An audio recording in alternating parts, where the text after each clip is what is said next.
The Black Consciousness movement was a powerful social and political movement that started in South Africa in the 1960s and 1970s.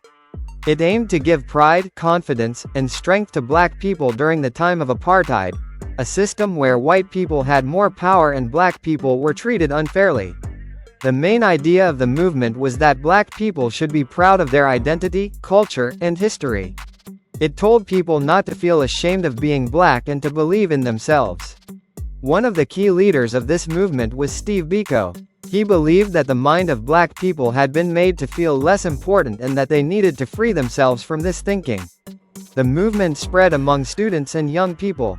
It helped them to speak out against injustice, unfair laws, and poor treatment. Black consciousness also supported education, unity, and peaceful protest. It inspired many to stand up and fight for their rights without violence.